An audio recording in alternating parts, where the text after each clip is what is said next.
Segunda vuelta. Aquí estamos, los jugueros de Jugo de Caigua, los que podemos conectarnos. Desde Cusco, Hugo Ñopo. Desde Londres, Natalia Sobrevilla. Desde Atlanta, Alejandra Ruiz León. Desde Lima, Timi Icochea, nuestro gran productor. Y yo desde el ubérrimo Valle de Mala, Gustavo Rodríguez. ¿Cómo están? Ya se irá, quizá Dante Trujillo se sume ahorita, sé que Sharon no va a poder y Alberto de Belaúnde está en una, no sé si tomando una clase, debe estar tomando una clase de recuperación. Muy bien, nervios, ¿verdad? Muchos nervios. Muchos nervios, sí. O sea, no sé por qué, porque finalmente yo tiendo a pensar que no va a haber un apocalipsis como lo soñamos tremendistamente, gane quien gane, ¿no? Pero lo que sí a mí me da nervios personalmente es qué tipo de valores se terminan por asentar en nuestra sociedad. Eso es lo que a mí me da temor, creo yo. Pero bueno, sé que Timi y Cochea va a colgar esto días antes, no en nuestros martes, entonces quizá si estás viendo esto, uno, es porque eres suscriptor y te lo agradecemos. Y dos, porque la coyuntura electoral hace que sea bueno debatir hasta las últimas circunstancias. Entonces, este va a ser un Caiguazún mixto, con el cual revisaremos quizás los temas que vienen y daremos nuestras impresiones generales sin tratar de inducir al voto, obviamente. Hemos tratado de ser en todo este tiempo lo más neutrales posibles, hemos tratado de ser lo más crítico posibles con ambas posiciones. Ojalá se haya sentido el esfuerzo. Eso. Hugo, tú estás ahora bajo un cielo hermosísimo en Cusco. Te veo de copiloto, te veo relajado. Tú siempre dando paz, qué envidia. Aunque a veces la procesión va por dentro. Seguro. Sí, yo estoy muy de acuerdo con lo que acabas de decir. Probablemente estemos sobredimensionando lo que está en juego. Muy probablemente los próximos 5 años todavía mantengamos cierto balance y ahí también hay algo de éxito en nuestras instituciones. Entonces, algo de éxito tenemos y algo de orgullo podemos sentir de lo que hemos conseguido como nación. Pero además hay que reconocer que necesitamos cambios. O sea, este clamor que está ahí es un llamado a cambios, a un llamado a que ese business as usual ya no puede estirarse tanto. Y hay que reconocer que en este país tenemos que caber todos, los 32 millones de peruanos. Hoy tenemos un país que nos sonríe soleadamente para algunos, y de repente para una minoría. Hay que extender eso a todo el país. Ese tiene que ser el llamado. De ¿Y te repente algo animarías? así voy a escribir Es lo que te iba a decir. Probablemente hoy escribiste un post maravilloso en Facebook. O sea, maravilloso para quienes queremos mantenernos, digamos, equidistantes, ¿no? De todas las tendencias o de ambas tendencias. Una mezcla de ambas cosas, quizá. O sea, un colofón podría ser ese. No lo sé. Yo creo que sería muy, Sí, muy, muy pertinente. sí. Hoy puse más o menos mi posición clara respecto de cuán incorrectas me parecen ambas y ambas posturas, ¿no? Ambas posturas extremas y cómo es que no me siento como inclinado a votar por alguna de ellas. Pero lo que sigue es que votemos por quien votemos, sea por opción A, opción B, blanco o no votemos, vamos a seguir viviendo en este país donde, insisto, tenemos que caber todos. Entonces, de repente, esa puede ser mi columna para el miércoles. Aún me toca encontrarle bien el filo, ajustarla bien. Seguramente va a estar influida por el resultado de mañana domingo, pero probablemente por ahí vaya mi columna del miércoles. Buenísimo. Además, claro, el mensaje de fondo que es, pucha, los cambios tienen que hacerse, ¿no? Exacto. A mí lo que me Tiene que parece, ser de repente. sí, perdón, me parece que es excelente, Hugo, pero me parece deprimente porque en esas cosas que las memorias que te trae Facebook, Eso es exactamente lo que escribí en el 2011 y en el 2016 y en el 2006. Y es como que es el eterno, tenemos que cambiar, tenemos que cambiar, tenemos que cambiar, pero no cambia nada o no cambia suficiente. Y es trágico. Es bien cierto, Nata, porque justamente esto que acabas de traer, que nos pasó el 2011, el 2016, antes del 2006, es lo que yo tengo como argumento para decir, oigan, estas miradas apocalípticas, estos miedos a los abismos que tenemos, en realidad son infundados. Sí, pero así como sirve argumento para ello, sirve argumento para lo que acabas de denunciar, que es una madre. No vamos a cambiar nada. Entonces, algo tiene que, alguna llamada de... Hugo, perdón, te perdimos cuando dijiste eso que te sirve de argumento, Nata, y no, ahí te perdimos. Claro, eso que sirve de argumento para decir que no hay que tener miedos a cambios radicales porque ya hemos pasado varias elecciones similares y no nos fuimos al abismo. Eso también sirve para decir, oigan, escucha, y nada cambió. Entonces, aquí tiene que haber una llamada despertadora, una real llamada despertadora. ¿Cuáles van a ser los mecanismos para que de verdad despertemos y reconozcamos que tenemos que caber todos? No queda claro. Ahí la búsqueda.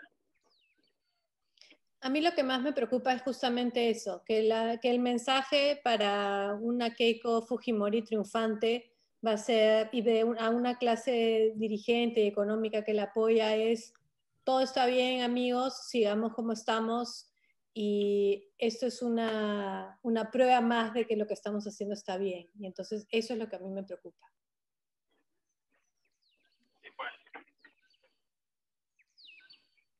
Totalmente. Porque con peores sustos han hecho menos.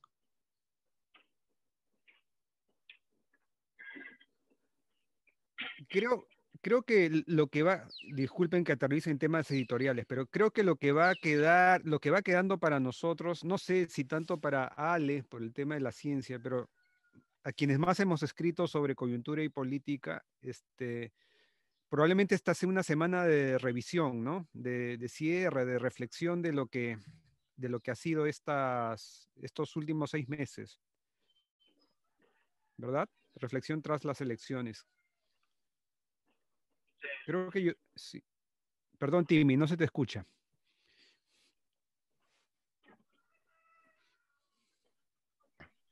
No, que digo que también el cambio que ha habido, lo que Natalia hablaba, lo que es una lástima de que esto es una repetición de todo, pero también ha habido prácticas que han empeorado la situación un poquito, ¿no? Sharon lo marcaba un poco en su artículo de la semana, y toda esta creación de fake news, esta penetración al teléfono directamente, ¿no? Ya es una cosa a la privacidad absoluta de todos y tan dirigido. Creo que eso también es como un poco más complicado que las elecciones anteriores, que tenían un poquito más podían tener un poquito más de reflexión y menos temor. No. Me da risa porque justo mencionas eso y un amigo me acaba de mandar un video de uno de los dos candidatos, ¿no? Y le digo, oye, respeta el desayuno de la gente, ¿no? O sea, ya es como, no te he pedido ese video, ¿no? Entonces, claro.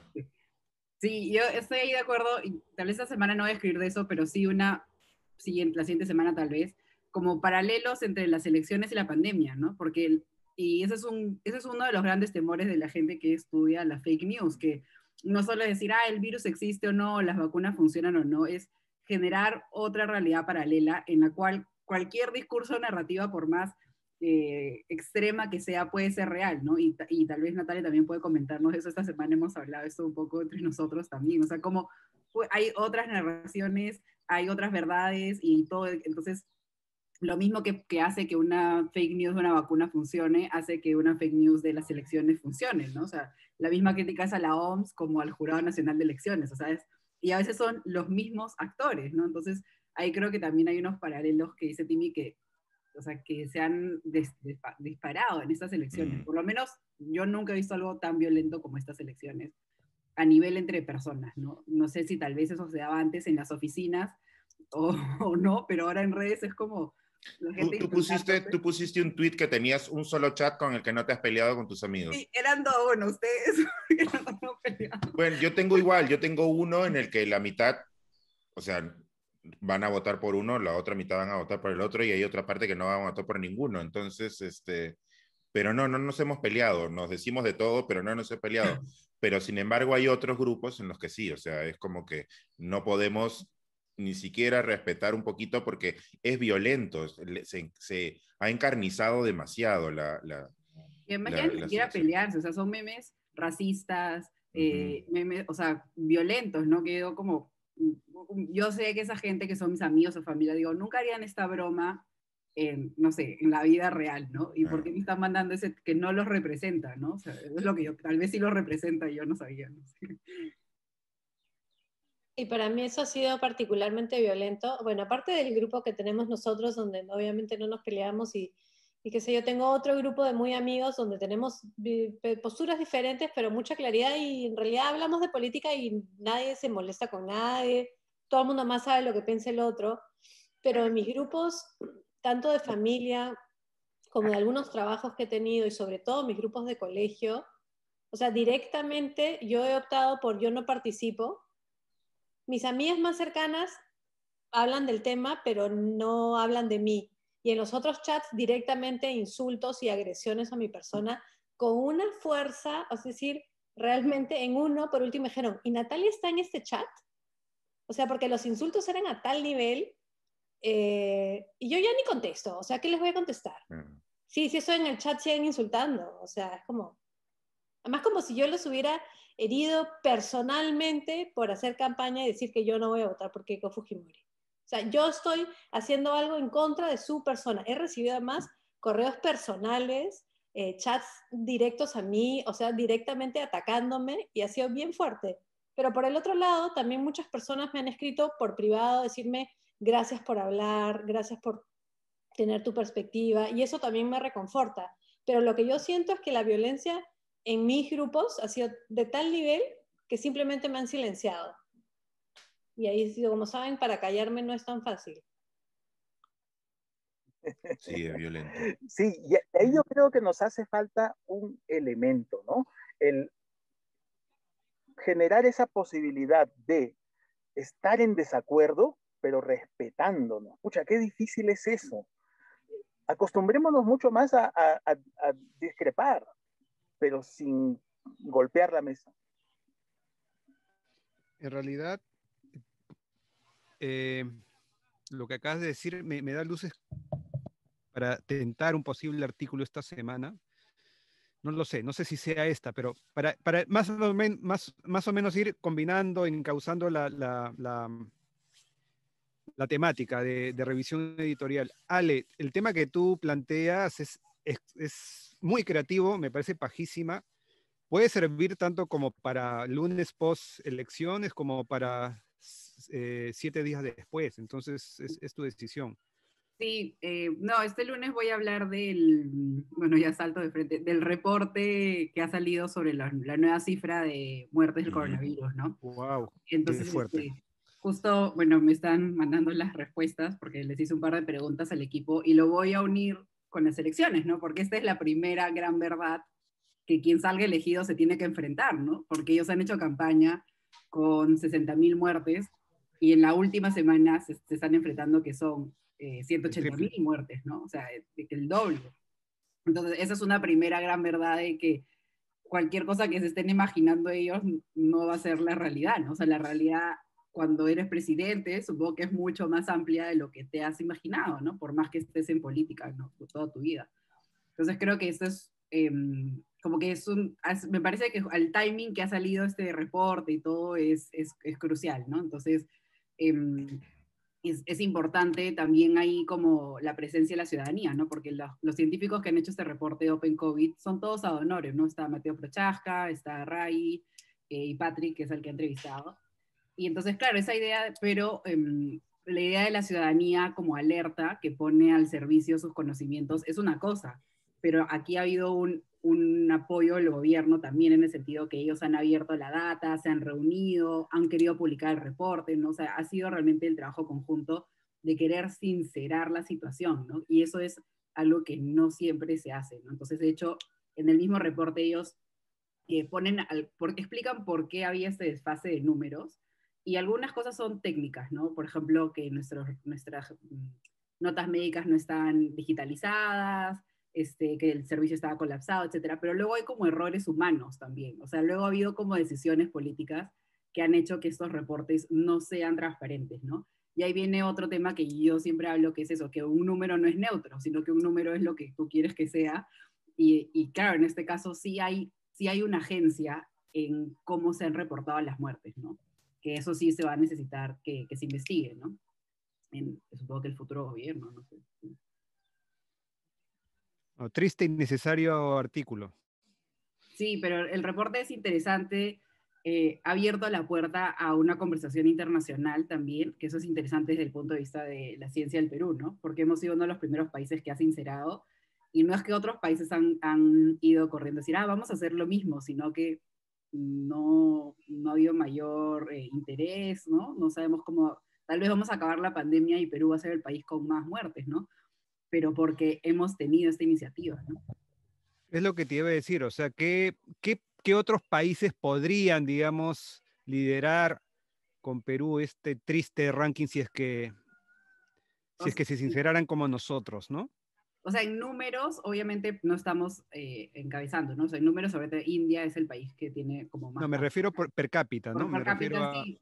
Otros países también, como el sur global, están empujados, tipo Indonesia, y que unos científicos estaban pidiendo lo mismo, ¿no? Pero tal vez no vamos a ver o sea, no vamos a ver Estados Unidos, por ejemplo, Reino Unido, España, ¿no? Probablemente los países como que más establecidos no van a empujar por este tipo de sinceramiento, ¿no? Y es más, la gente decía como, les criticaba a ellos, y veía en Twitter, que les decía, ¿por qué hacen eso? Nos están disparando los pies, ¿no?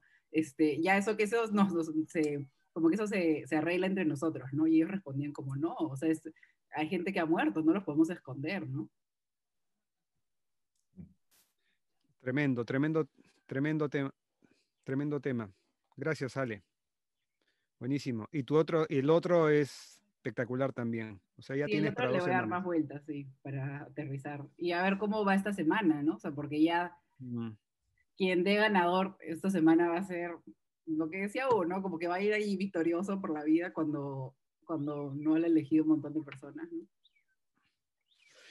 Ya, yo retomo la idea que me da Hugo, ¿no? El tema que quizá pueda ser, porque yo me debato entre el balance, pero ya ha habido un sobreanálisis quizá de qué nos ha llevado a esto. A mí lo que me llama la atención es cómo, lo hablamos hace un ratito, antes de ponernos a grabar, es como, bueno, nuestra sociedad, el Perú, nació como una empresa de España.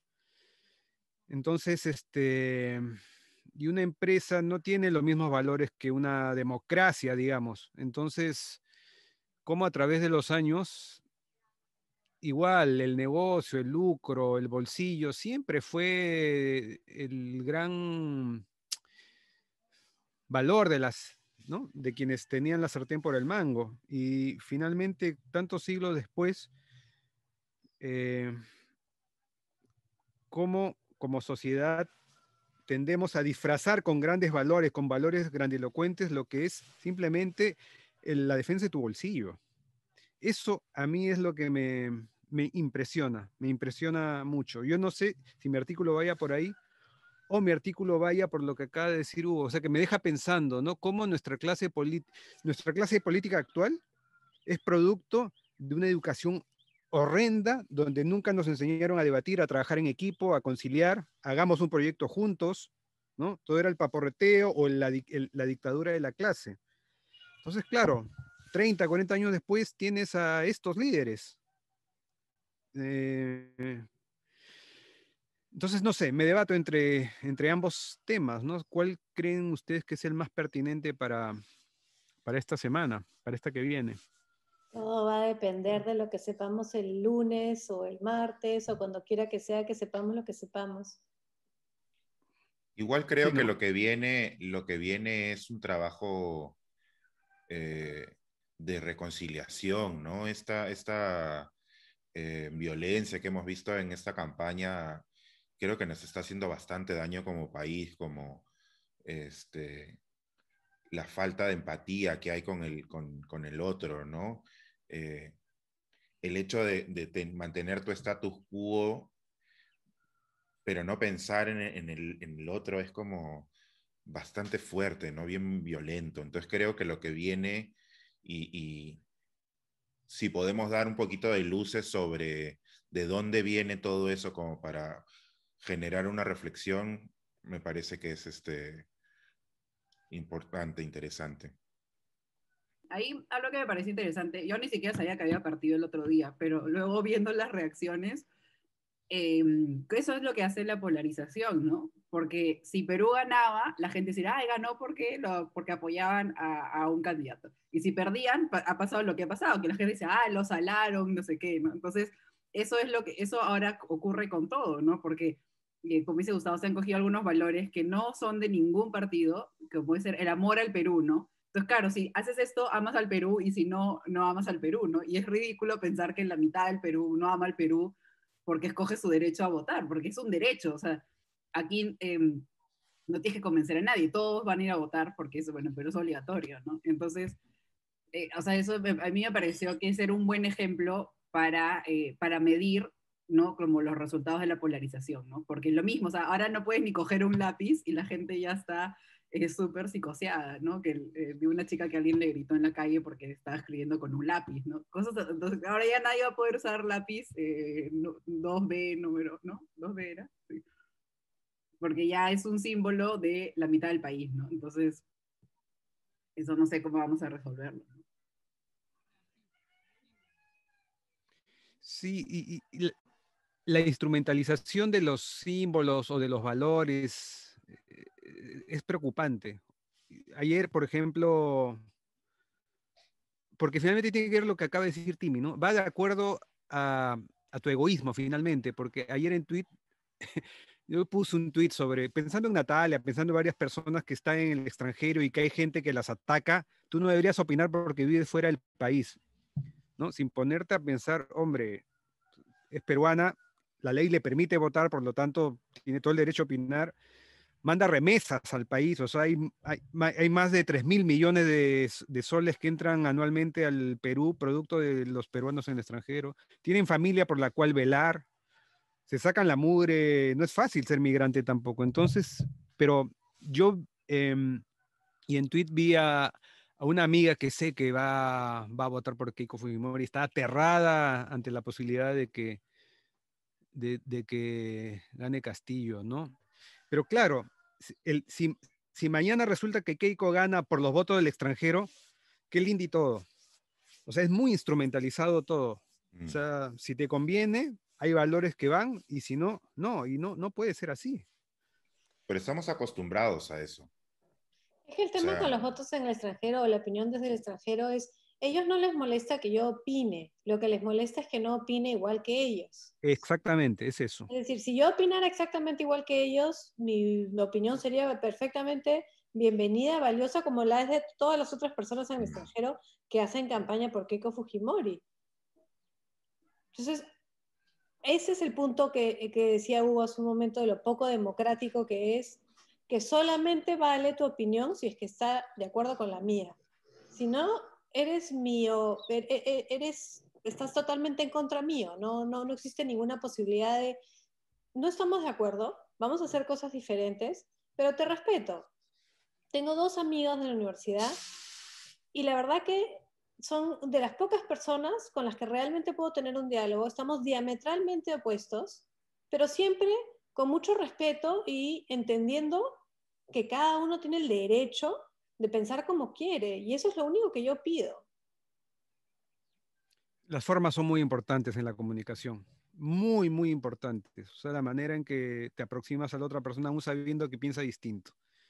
Yo sí he tenido la fortuna de que en mis chats con mis amigos, o sea, todo ha sido cordial, o sabemos qué temas no tocar. Y cuando ahora hace poco, o sea, hay gente que adivina hacia dónde se va a inclinar mi voto, y son votantes, ¿no? De la otra parte, de verdad, todo con cariño y abrazos y igual nos vamos a abrazar el lunes. O sea, ojalá todos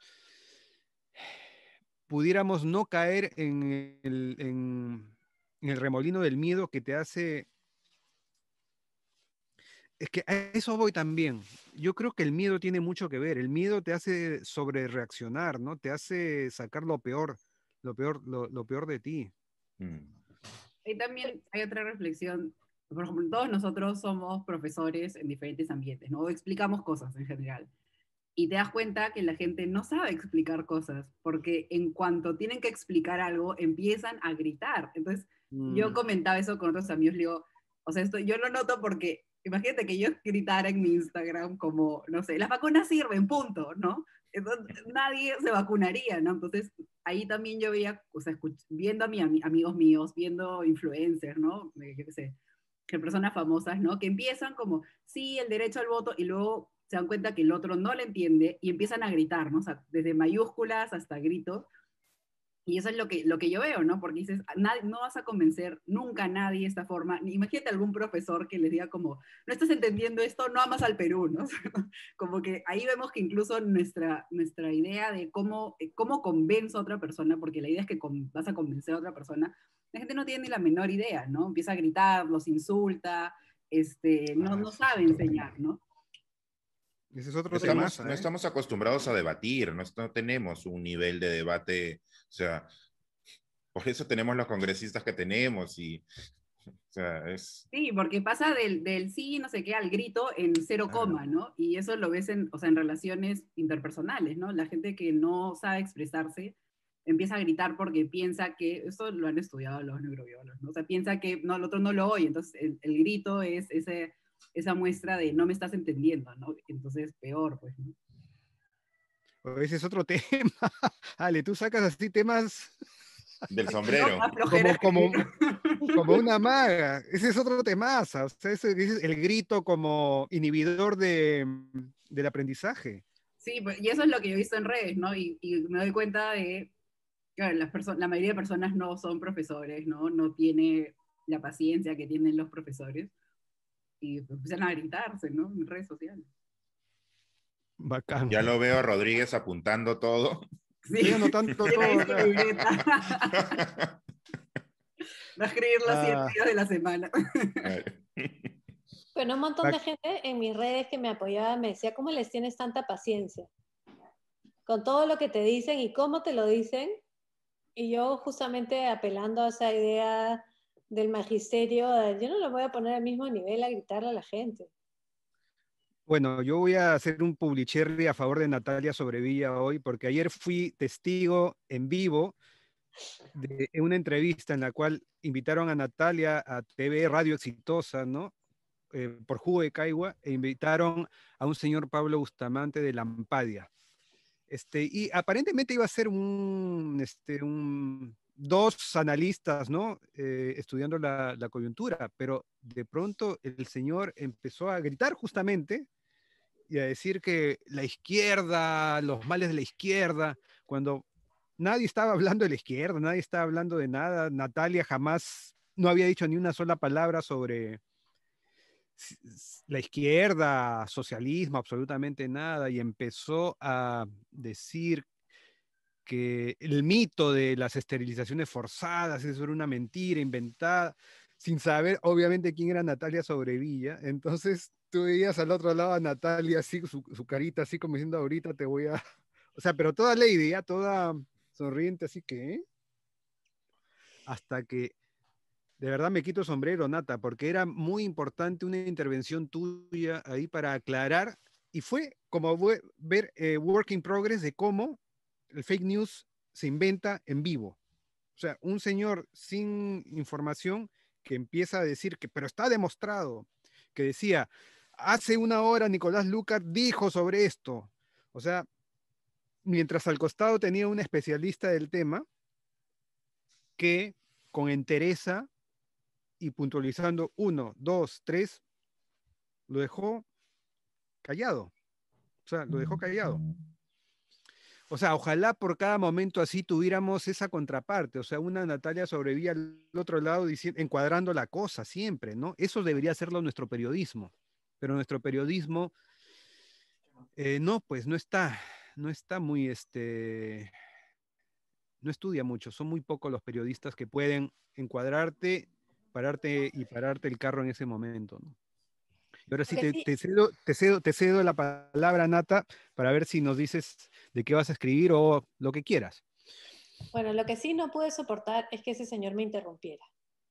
Sí, Porque yo fue había estado terrible. bien calmada cuando él decía sus barrabasadas y decía cualquier cosa, y si bien yo me miraba con unos ojos así que cada vez se iban haciendo más grandes, no dije nada hasta que fue mi turno.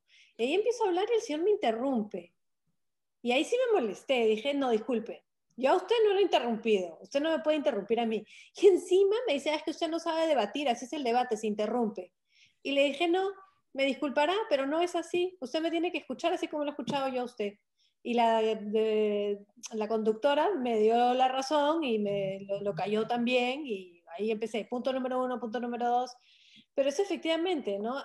Esta última semana ha habido un real nuevo ataque sobre tratar de minimizar el hecho de las esterilizaciones forzadas. Y claro, el señor no tuvo dónde quedar al final porque la conductora me preguntaba, pero ¿cuántas personas son? ¿Cuántas personas son? Porque todo el tema va en que hubieron aproximadamente 300.000 personas esterilizadas, pero no se sabe cuál es la proporción de las que se esterilizaron con su voluntad o contra su voluntad. Y entonces la idea es, hubo ahí un crimen organizado por el Estado de esterilizar a personas de manera generalizada y sin su voluntad, y por lo que muestran hasta ahora las pruebas y las investigaciones y los testimonios de las víctimas, de los médicos, de las enfermeras, de los serumistas, muestra que sí, que habían números que tenían que llegar las personas para esterilizar semanalmente, mensualmente, los lugares a donde se enviaron, los números en general. Y entonces el señor al final dijo, bueno, con que a una sola persona le haya pasado ya es más de lo que debería ser, porque son 1.326 mujeres que están querellando al Estado peruano y 7.000 personas más o menos registradas en el Registro Nacional de Víctimas.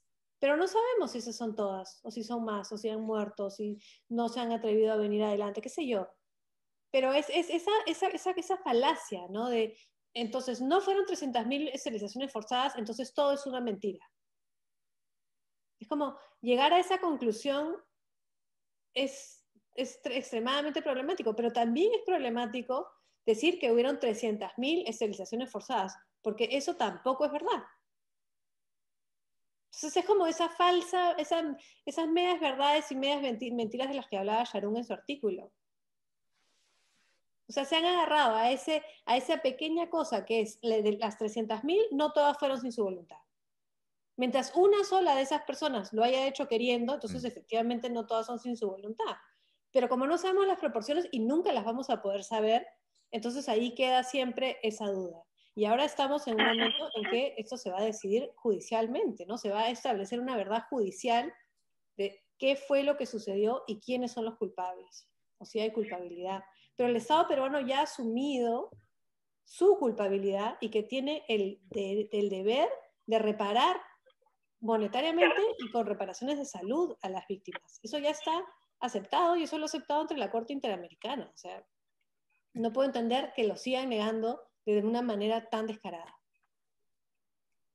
Obviamente. Aquí aplica muy bien eso de Goebbels, ¿no? Una muerte es una tragedia, pero ya muchas muertes son una estadística. Entonces podríamos decir lo mismo aquí. Una esterilización es una tragedia. Y ya muchas se convierten en una estadística que banaliza la discusión de la forma en que has planteado, Natalia. El número no es lo relevante. Lo relevante es la tragedia esa de esterilizar personas. Y además esterilizarlas en las condiciones que las esterilizaron, sin anestesia, sin consentimiento, arrastrándolas a 2 por cama, algunas teniendo secuelas de salud por el resto de su vida, algunas embarazadas, teniendo pérdidas durante el embarazo, algunas tan jóvenes como de 19 años, que no tenían hijos. O sea, eso Eso es, o sea, es delincuencial, eso no se puede entender, pero el discurso sigue, ¿no? Y cuando presenté también algo sobre eso, hablé en alguna de mis entrevistas, alguien en Twitter me dijo, pero yo conozco a una persona que se fue a esterilizar y estuvo feliz. Bueno, efectivamente, pues hay personas que se fueron a esterilizar y estaban muy contentas porque se les estaba proveyendo de un servicio que antes no tenían y era gratuito. Entonces ahí entra a tallar un problema muy grave sobre el tema de cómo se organizaron y la política de Estado y quién tiene la culpabilidad. Porque según este señor, según la señora Villegas y otras personas, tienen que ser los médicos individuales que sean encontrados culpables. Pero si tú tienes una política general, tienes que pensar en cómo se diseñó esa política y quién tiene la responsabilidad sobre esa política. Y también por qué se hizo en una zona, sino en todo el Perú, ¿no? Porque exactamente. Eso se enteró después con el trabajo de académicos, que eso es algo, una discusión que también he tenido con amigos, ¿no? Que la gente dice, pero es que en esa época como que no había tanto, el consentimiento era diferente, ¿no? Y yo como, no, y estoy historia de la ciencia y la medicina no era así, ¿no? Entonces dices, entonces si hubiera sido una campaña nacional, entonces tu mamá se acordaría también, ¿no? Como que, no, es que en Lima no pasaba, ¿no? Entonces ahí también o sea, no es algo que se promocionaba, entonces ahí también dices, el hecho de que no hayan pruebas que permitan tal vez revisar algunos hechos, también es una manera de actuar, ¿no? O sea, no es gratuito, ¿no? Exacto. Y la otra cosa que para mí fue impresionante, y he escrito un poco sobre eso en esta semana, es mi columna del día domingo de mañana, es un poco sobre las elecciones y sobre las esterilizaciones. Y cuando yo conocí a Esperanza Guayama, que es la presidenta del Comité de Mujeres de Huancabamba en la Sierra de Piura, ella fue por todo un proceso en que pasó a darse cuenta que esto no había sido una tragedia personal. Bueno, sí era obviamente y sigue siendo una tragedia personal. Ella la esterilizaron cuando estaba embarazada y perdió a su hijo. Pero se dio cuenta que eso no le había pasado solo a ella y que no solamente le había pasado a las mujeres de su pueblo, sino de su provincia. Y llegó a viajar al Cusco a conocer a mujeres de otras provincias y se dio cuenta que esto lo que le había pasado no era una casualidad, o sea, que no es que simplemente ella tuvo la mala suerte, sino que había efectivamente una cosa sistemática. Y eso es lo que es bien impresionante y que se ve claramente en el trabajo de seguimiento que hizo mi alumna doctoral, que ahora está publicando su libro, Inés Ruiz, sobre este tema, que es el proceso en el cual estas víctimas empiezan a luchar por sus derechos. Y de repente voy a caer aburrido nuevamente, pero porque ya traté este tema, ¿no? Hace un par de artículos, pero una de las maneras de explicar esta tragedia tiene que ver con ese racismo transversal, ¿no? Que disculpen la redundancia, atraviesa nuestro país, porque solo considerando a las mujeres como ganado, es que puede ocurrir esto, o sea, que le pongas cuotas a médicos, que las pongas de 2 en 2 en una cama, o sea, que arrases finalmente, o sea, solo deshumanizando al paciente es que pueden ocurrir estas cosas, o sea, no, bottom line para mí es eso, ¿no?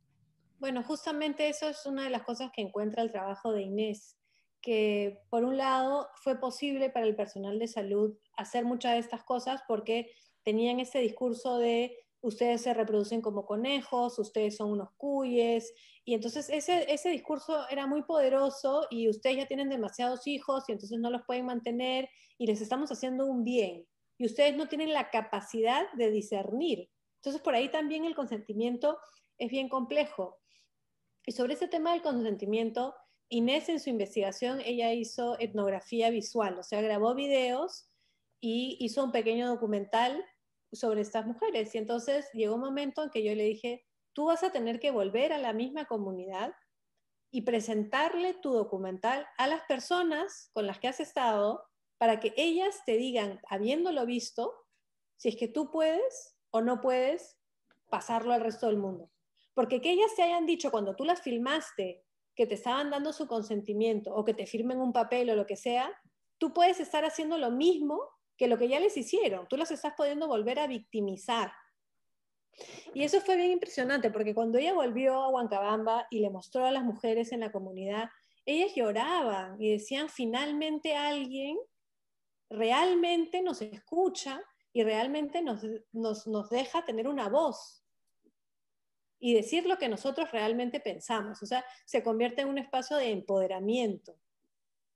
Pero es bien alucinante porque es también esa parte del proceso que luego les permite a ellas darse cuenta de lo que les ha pasado, o sea, de la profundidad de lo que les ha pasado y de quienes las han vejado, es el mismo Estado peruano, y eso les da también la posibilidad de luchar por lo que están buscando, ¿no? Y lo que dicen la gente que está en contra de esto, dice, bueno, no, pero son las ONGs que quieren que estas mujeres les den plata, y bueno, viven en una situación de tanta escasez, de tanta precariedad, que obviamente Claro. esto es algo que complejiza todo esto, ¿no? Pucha, me has dejado así mudo. Ahora que Sí, te... qué bajeza un error. banalizar todo esto. Qué inhumano puede ser alguien como para decirnos que esto no existe, que para pasar por alto el Analizarlo, sí. sufrimiento de la gente. Ay, no sé. Sí, o verlo desde un ángulo pues que deshumaniza todo. Mm. Y ahí también hay un Bueno. componente histórico, ¿no? Porque en muchos gobiernos a lo largo de la historia, los médicos han como medicalizado los países a la sociedad, ¿no? O sea, las ideas que ellos tenían como médicos la trasladaban a la sociedad y veían al país como un cuerpo, ¿no? Entonces decían, esto es como un cáncer del cuerpo, lo tenemos que extirpar, ¿no? En Latinoamérica hemos tenido también otros ejemplos de eso, ¿no? Entonces, como teniendo este background histórico, tú dices, sí, esto ha pasado otras veces, ¿no? Porque a veces tenemos esa idea del médico como el héroe, ¿no? Y dices, no, el médico también puede tener o sea, hay desfases éticos y aplica esas ideas de medicina a la sociedad, ¿no? Como es lo que ha pasado ahora, ¿no?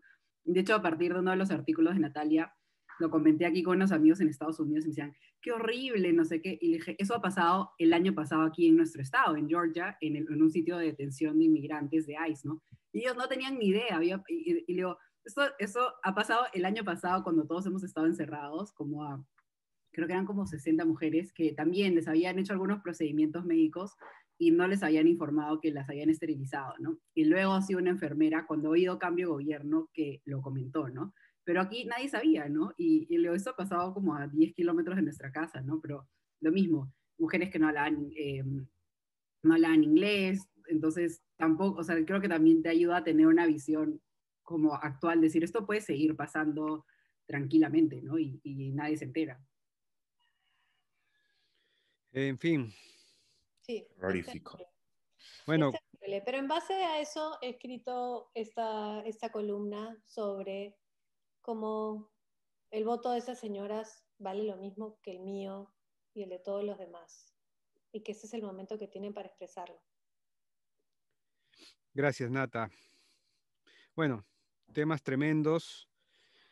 Le dimos vuelta a la semana, le dimos vuelta un poco al proceso electoral. Terminamos de grabar ahorita nuestra reunión. Les agradecemos muchísimo a ustedes, nuestros suscriptores, por permitirnos seguir adelante y ser viables, al menos hasta el día de hoy. Muchas gracias. Bueno, ojalá a votar con alegría, con fe, con esperanza. ¿Qué diablos? Sin miedo. Sin miedo, con convicción, como dice Carlos León Moya. Y bueno, después, seamos amables. No, en serio, seamos amables. Tratemos de ser más empáticos. Solidarios. Tratemos de no ser duros con los demás. Ojalá aprendamos a escuchar. Nosotros aquí un poquito tratamos de hacer eso entre nosotros. Bien, muchísimas gracias. Dejo de grabar en... Adiós. Adiós, adiós. 5, 4, 3, 2, 1.